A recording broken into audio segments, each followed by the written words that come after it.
GDP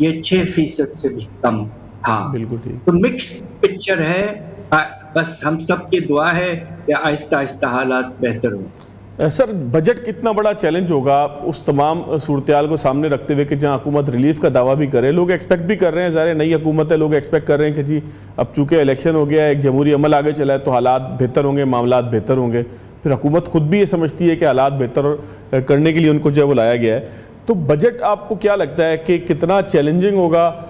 پھر ایک رائے یہ بھی پائی جاتی ہے کہ پاکستان میں بجٹ تو صرف اعداد و شمار کا گورکھ دھندا ہوتا ہے, حقیقی طور پر عام آدمی سے یا کسی شخص سے اس کا کوئی لینا دینا نہیں ہوتا. تو سر اس خیال کی بھی تصحیح کر دیجئے گا اگر غلط ہے, اور دوسرا یہ بھی فرما دیجئے گا کہ بجٹ بنانا اور بجٹ پہ پھر عمل کرنا یہ کتنا مشکل لگ رہا ہے IMF پروگرام کے ہوتے ہوئے. یہ بہت اہم سوال ہے آپ کا. اور دیکھیے بات یہ ہے کہ پاکستان جو ہے اس وقت IMF پروگرام میں جانے کی کوشش کر رہا ہے, اور یہ تو آپ کو پتا ہے نا کہ یہ 24واں پروگرام ہوگا. پاکستان ایک ایسا ملک ہے جو بہت ہی زیادہ IMF پہ پروگرام پہ جاتا رہا ہے. اس مرتبہ IMF جو ہے یہ خطرہ ضرور موجود ہے کہ سخت سے سخت پروگرام چاہیں گے. اور اس کی وجہ یہ ہے کہ جو پچھلا 3 سال کا پروگرام تھا 2019 سے 2022 تک, وہ بری طرح سے فیل ہوا ہے. اور اس کے بعد میں IMF جو ہے وہ پاکستان کی پرفارمنس پر ان کو کوئی خاص امید نہیں ہے. البتہ جو ابھی اسٹینڈ بائی فیسلٹی ختم ہوا ہے اس میں انہوں نے کیئر ٹیکر گورنمنٹ کا کام کچھ حد تک اپریشیٹ کیا ہے. دیکھیے بات یہ ہے کہ اگر آپ نے ریونیوز کو بڑھانا ہے تیزی سے, اور خبر یہ ہے کہ یہ تقریباً 12.5 سے لے کر تقریباً 13 کروڑ تک پہنچانے کی بات ہو رہی ہے, اگر ایسا ہے تو اس سال ہم مشکل سے 9 کروڑ کر پائیں گے. بالکل سر. اتنا بڑا اضافہ غیر ممکن سا ہے, بالکل غیر ممکن ہے یہ ان حالات میں, جبکہ معاشی ترقی کی رفتار بہت کم ہے. تو 30 سے 35 سے بھی زیادہ فیصد اضافہ FBR کے ریونیوز میں غیر ممکن ہے. پاشا صاحب SIFC کے حوالے سے بہت سی باتیں کی گئی, 1 سال گزر گیا, ان کی کارکردگی پر بھی کچھ لوگ سوالات اٹھا رہے ہیں کہ جی باتیں تو بہت کی گئی کہ جی سعودی عرب سے UAE سے ہمیں امداد آ رہی ہے, ڈاکومنٹس کہاں پہ ہیں؟ لوگ چاہتے ہیں کہ بلیک اینڈ وائٹ ہمیں پتہ چلے کہ SIFC کی کارکردگی کیا ہے, کتنا کچھ ہم اچیو کر پائے ہیں, اور کیا واقعی اس سے ہم معیشت کو بہتر کرنے میں, سرمایہ کاری کو لانے میں کامیاب ہو سکیں گے.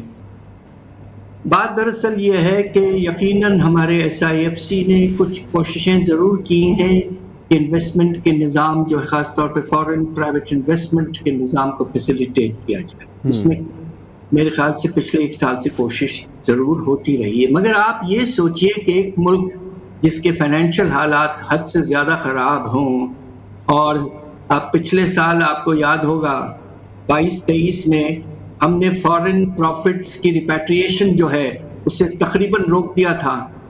اور اب آپ یہ سوچئے کہ ملک میں جو پرانے ملٹی نیشنل کمپنیز ہیں جس میں شیل تو جا چکا ہے, اب خبر آ رہی ہے کہ پاکستان ٹوبیکو بھی سوچ رہا ہے جانے کا, تو یہاں تو جانے کی باتیں ہو رہی ہیں, آنے کی نہیں ہو رہی ہیں.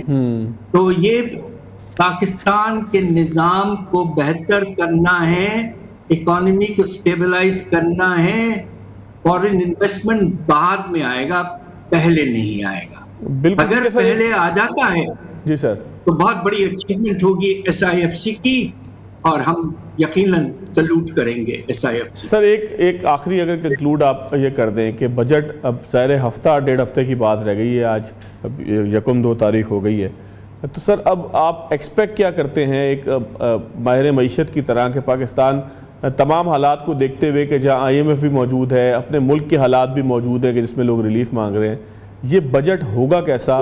غریب مار بجٹ ہوگا, غریب دوست بجٹ ہوگا, انسان دوست بجٹ ہوگا, ملک دوست بجٹ ہوگا, کیسا ہوگا؟ کیا اس کو نام ٹائٹل کیا دیا جائے گا جب یہ ڈاکومنٹ سامنے آ جائے گا؟ یہ ایک لحاظ سے IMF دوست بجٹ ہوگا, اور اس کی وجہ یہ ہے کہ آپ کو 3 سال کے پروگرام کی ضرورت ہے. آپ کے باہر کے فائنینسنگ کی ضروریات اس حد تک بڑھ چکے ہیں